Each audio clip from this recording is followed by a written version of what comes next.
नमस्कार दोस्तों। राजस्थान के चुनाव के दौरान राहुल गांधी ने एक किस्सा सुनाया था कि कैसे ठगी करनी होती है तो ठग कैसे आता है और ठगी करता है। आपकी सामान चोरी करके डाका डाल के भाग जाता है। आज वो प्रत्यक्ष रूप से हमें देखने को मिला और सही हुआ। संसद से जब 142 सांसद निकाल दिए गए, उन्हें निष्कासित कर दिया गया, निलंबित कर दिया गया, तो वजह क्या थी? वजह थी कि उन्होंने सवाल पूछे थे, वो मांग कर रहे थे और वो उसको लेकर जो एक विपक्षी दल को करना चाहिए उस कर्तव्य का पालन कर रहे थे। और वो यही कर रहे थे, यह बात खुद हेमा मालिनी ने एक पत्रकार के पूछने पर बता दी। पत्रकार ने पूछा कि आखिर ये 141 सांसदों को निलंबित क्यों किया गया? तो उन्होंने कहा इनको इसलिए निलंबित किया गया क्योंकि ये सवाल ज्यादा पूछते थे और सब करते थे, तो इसलिए इनको वो किया गया। यानी इस सरकार में विपक्ष को सवाल पूछना मना है, यह स्थिति है।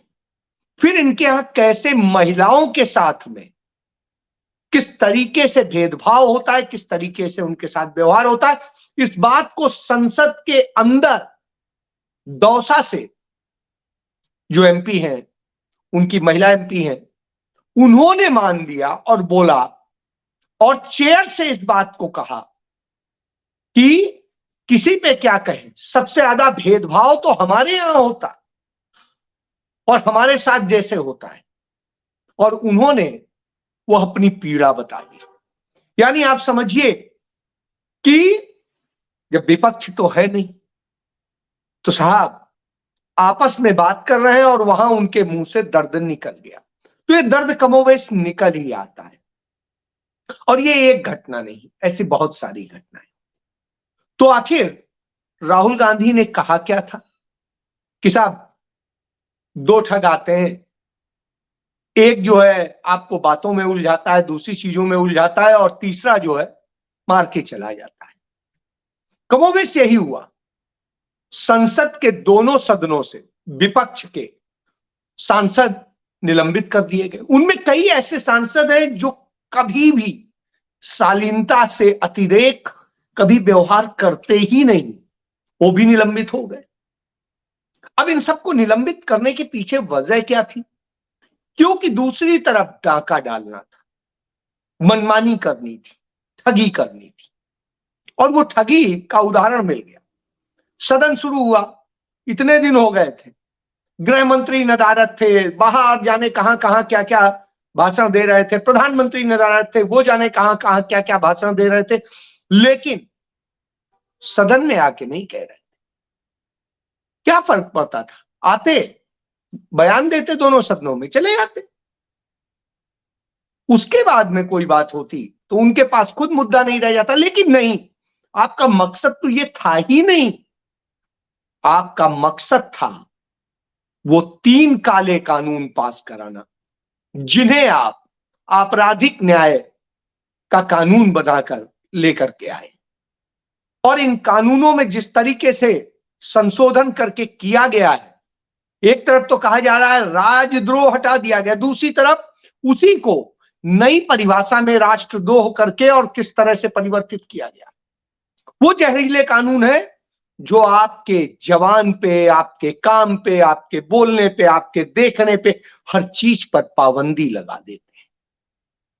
और इतनी कड़ी पाबंदी लगाते हैं कि आप अपना घर भी अपने ढंग से नहीं चला सकते। आप शालीनता से, ईमानदारी से कमाई करना भी मुश्किल हो जाएगा। और यही नहीं, न जाने कितना बगैर कुछ बताए आपको महीनों महीना जेल में डाले रखा जाएगा और आप कुछ नहीं कर पाएंगे। वह कानून बनाए गए और उन कानूनों को पास कराना था। यदि विपक्ष होता भले ही कमजोर है, सब कुछ है। यानी आप देखिए 325 लोकसभा में और राज्यसभा में इसी तरीके से, इतने सांसद होने के बाद भी भारतीय जनता पार्टी इतना डरती है, नरेंद्र मोदी इतना डरते हैं कि चंद सांसद उनको हिला के रख देते हैं। यानी हमारा विपक्ष कितना बेहतरीन है, क्योंकि मीडिया नहीं दिखाता इसलिए आपको पता नहीं चलता है कि विपक्ष क्या कर रहा है, लेकिन विपक्ष ने हिला के रखा हुआ है। परसों महिला कांग्रेस ने संसद का घेराव किया था और महिलाओं से जुड़े तमाम अत्याचारों और सब चीजों को लेकर के, उसको लेकर के आवाज बुलंद की थी। लेकिन आपको पता नहीं होगा, आज युवक कांग्रेस ने संसद का घेराव किया था और उसने पूरा युवाओं के मुद्दे, संसद की जो स्थिति है, छात्र संघ और सबको लेकर के जिस तरीके से छात्रों का दमन है और दूसरी शैक्षणिक संस्थानों की जो स्थिति है, सब चीजों को लेकर के, रोजगार को लेकर, सब चीजों को लेकर के उन्होंने किया था। डेमोक्रेसी को लेकर सवाल उठाए और उन्होंने प्रोटेस्ट किया। कहीं मीडिया में नहीं है। मीडिया में तो चर्चा दूसरी होती है। मीडिया में कहीं चर्चा नहीं होती कि क्या वजह है, कैसे निकाल दिया। मीडिया में उल्टा कहा जाता इतना पैसा खर्च होता है, इतना ये होता है। तो साहब, सवाल यही तो है कि आखिर बताइए, 10 साल में मनमोहन सिंह की सरकार में लोकसभा से सिर्फ 25 सांसद निलंबित किए गए थे 10 साल में। इसी तरीके से राज्यसभा में उससे भी कम हुए थे। तो यानी 50 भी सांसद टोटल मिलाकर के 10 साल में निलंबित नहीं हुए थे, जो कहते हैं ये। और एक झूठ बोलते हैं कि राजीव गांधी के समय में वो सस्पेंड नहीं किए गए थे, उन्होंने विरोध में इस्तीफा दिया था, सस्पेंड नहीं किए गए। तो ये जानिए, तो झूठ बोलना, नफरत फैलाना और गलत बयानी करके ये प्रस्तुत करना है। और जब कहते हैं कि उपराष्ट्रपति के लिए मिमिक्री कर रहे थे, हाँ कर रहे थे। क्या किसी कानून में यह गुनाह है? हाँ, लेकिन जो नया कानून बना है उसमें गुनाह हो जाएगा। उसमें गुनाह बना दिया गया कि आप किसी की नकल भी करेंगे विरोध में तो उसे राष्ट्र के लिए अपराध माना जाएगा। प्रधानमंत्री पे सवाल करेंगे तो राष्ट्र के लिए अपराध माना जाएगा। अपने आप को प्रिविलेज्ड बनाना है। तो इस तरह की दशा है, इसलिए ये सब किया गया। और इस देश का मीडिया उस पर तो चर्चा नहीं करेगा। जब आज राहुल गांधी से इस पर मीडिया ने पूछा तो उन्होंने कहा ठीक है, आप बताइए इस पे क्यों नहीं चर्चा कर रहा है, इस पे क्यों नहीं चर्चा कर रहा है, ये सारी घटनाएं हुई हैं, इन पे क्यों नहीं चर्चा हो रही, अडानी पे क्यों नहीं चर्चा हो रही, राफेल पे क्यों नहीं चर्चा हो रही, क्यों नहीं चर्चा हो रही है? कि लोकतंत्र का गला घोटा जा रहा है। नहीं होगी। क्यों? क्योंकि नफरत फैलाने वाले लोग ये चाहते नहीं। खरीदा हुआ मीडिया, बिका हुआ मीडिया कहता है हमें सम्मान क्यों नहीं देते। अरे सम्मान क्यों मिलेगा, कैसे मिलेगा? क्या आप सम्मान के काबिल हैं? आपने कुछ ऐसा किया है? आपको तो लोकतंत्र के प्रहरी के तौर पे देखा जाता है, इसलिए चौथा स्तंभ कहा जाता था। लेकिन आपने तो लोकतंत्र की जड़ें खोदने वाले, काटने वाले का साथ देने का फैसला किया और फिर चाहते हैं सम्मान मिले। भाई पैसा तो आपको मिल रहा है ना। मैं भी कुछ चैनल्स में, जिन्हें तमाम कुछ लोग गोदी चैनल कहते हैं, कुछ लोग जो है उसे चरण चुंबक चैनल कहते हैं, कुछ में बैठता हूं। इसलिए नहीं बैठता हूं कि मुझे उनसे कोई सिंपैथी है या मैं उनके उसमें हिस्सेदारी करना चाहता हूं। इसलिए बैठता हूं क्योंकि घर चलाने के लिए कुछ पैसे चाहिए। आपके साथ चर्चा करने का तो कोई पैसा मिलता नहीं, तो साहब वहां से मैं लेता हूं और उनका पैसे से, जो उनकी कंसल्टेंसी है या उसके जरिए जो पैसा मिलता है, उससे आपकी लड़ाई लड़ता हूं। ये वही तरीका है जैसे अंग्रेजी हुकूमत में हमारे स्वतंत्रता संग्राम सेनानी और उनके तमाम सारे समर्थक लोग तमाम जगह तमाम काम करते थे, वहां दिखाते थे और वास्तव में आकर के मदद करते थे। वह स्थिति है। तो मेरी कोशिश ये होती है, और वहां पर भी मैं ठोक के जवाब देता हूं, उनके हिसाब से नहीं चलता हूं, क्योंकि उनके यहां उनकी जमात में कोई बोलने ही वाला नहीं। वो तो सब सिर्फ कितना ज्यादा मक्खन लगा दे, इसकी स्थिति होती है। ये वही स्थिति है जैसे एक फोटो आप देखेंगे, सारे राष्ट्रपति, उपराष्ट्रपति, स्पीकर सब हाथ जोड़े प्रधानमंत्री के आगे खड़े हैं और प्रधानमंत्री कोई लिफ्ट नहीं दे रहे हैं। वही स्थिति है। तो उस जगह मैं कम से कम आवाज तो बनता हूं, लेकिन फिर भी मैं कह रहा हूं कि जिस तरह की स्थिति है, बोलना चाहिए, कहना चाहिए। मैंने कहा, रिपब्लिक टीवी पे भी कहा, दूसरे और पे भी कहा, मैंने कहा कि आपको तो यह चलाना चाहिए था कि लोकतंत्र के अध्याय में सबसे काला दिन जो है यही है, जब हिंदुस्तान के नहीं पूरी दुनिया के इतिहास में पहली बार ऐसा हुआ है कि कहीं की संसद के इतने विपक्षी सांसद एक साथ निलंबित किए गए हों। यह हालत है। तो यह लोकतंत्र आपने बनाया है।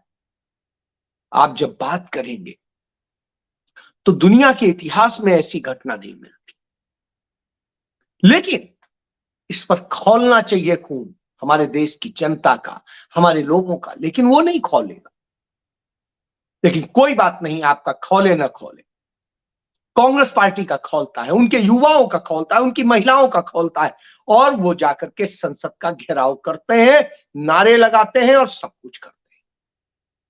उत्तर प्रदेश कांग्रेस कमेटी के अध्यक्ष अजय राय के नेतृत्व में आज सहारनपुर से उत्तर प्रदेश जोड़ो यात्रा शुरू हो गई। किसी चैनल में आपको दिखाई नहीं दे रही हो, और इतनी भव्य और इतनी अच्छी यात्रा शुरू हुई, इतना अच्छा समर्थन पहले ही दिन से मिलने लगा कि अपने आप में एक बड़ी चीज। छोटा सा प्रयास, कोशिश करनी चाहिए, कोशिश हो रही। और उसी कोशिश की कड़ी में कल इंडिया गठबंधन की जब बैठक हुई थी, उस बैठक में बड़े सकारात्मक चर्चाएं, और उन चर्चाओं के बाद अरविंद केजरीवाल हो या ममता बनर्जी हो, उन्होंने प्रधानमंत्री पद के लिए मल्लिकार्जुन खड़गे साहब के नाम का प्रस्ताव किया। यह बताता है कि जो लोग कहते हैं कि कांग्रेस के उसको स्वीकार नहीं किया जाएगा, ऐसा हो जाएगा, वैसा हो जाएगा, उन्हें जान लें कि उन्होंने कांग्रेस के ही शीर्ष नेता को, जो अध्यक्ष हैं, उनको प्रधानमंत्री पद का कैंडिडेट बनाने की बात कही, लेकिन बड़ी विनम्रता के साथ में खड़गे जी ने कहा नहीं, यह वक्त पद पाने का या उसका नहीं है, यह वक्त है लड़ाई लड़ने का। अभी लड़ेंगे, जीतेंगे, उसके बाद सहमति से बैठ के फैसला करेंगे।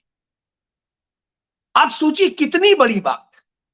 आज वही स्थिति है, यही कांग्रेस जिसमें पद का लालच नहीं होता। श्रीमती सोनिया गांधी ने 91 में 91 में प्रधानमंत्री पद लेने से मना किया, फिर उसके बाद 2004 में मना किया, 2009 में मना किया। राहुल गांधी को जब 2009 में उसके बाद में ऑफर किया गया, उन्होंने मना किया। 2012 में राहुल गांधी को ऑफर किया गया, उन्होंने मना किया। और 2013 में एक जगह सोनिया जी और राहुल जी दोनों लोगों से मिलना हुआ। मैंने सवाल किया कि आपको कम से कम एक बार तो रहना चाहिए।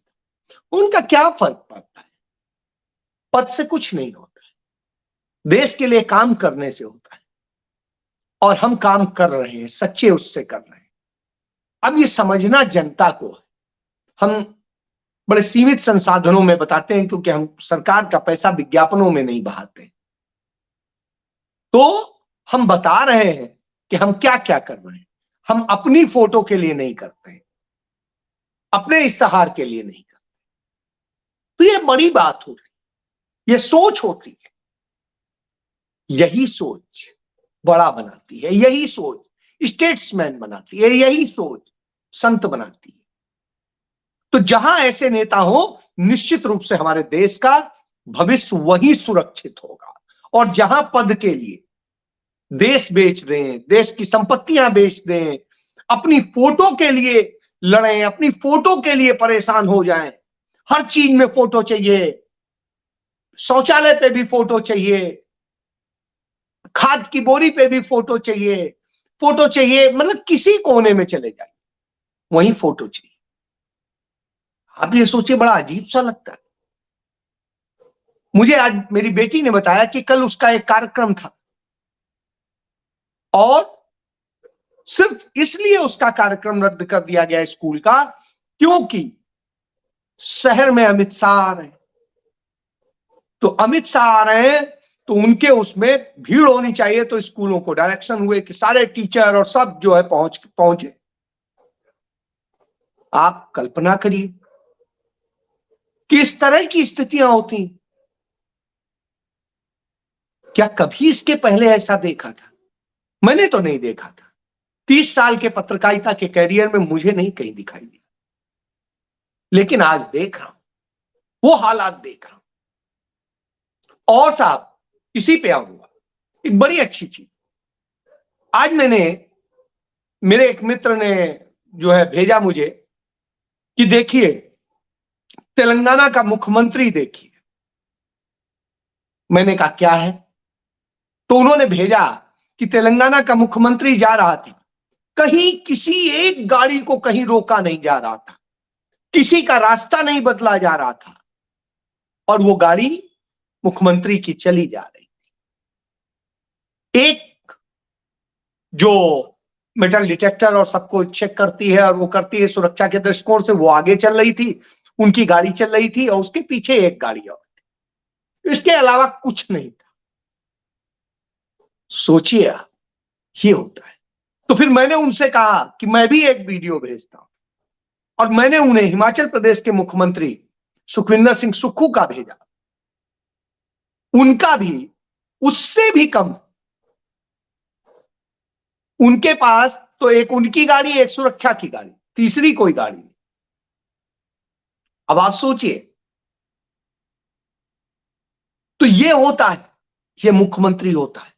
कहने से कोई आम आदमी नहीं बनता है, आम आदमी बनता है अपने कर्तव्य से। वहीं दूसरी तरफ जो तमाम सारे लोग आम आदमी, गरीब आदमी का बेटा, फकीर का बेटा, जाने क्या क्या बताते थे, उन सब को देख लीजिए, कितने काफिले हैं, कितनी सुरक्षा है, क्या क्या है। आप देखें, हैरान हो जाएंगे, परेशान हो जाएंगे। और ये दशा कर दी अपने छोटे छोटे चिंटुओं तक को, उन्होंने कितनी सुरक्षा दे रखी है और क्या क्या दे रखा है, सरकारी धन से क्या क्या हो रहा है, आप कल्पना से करें।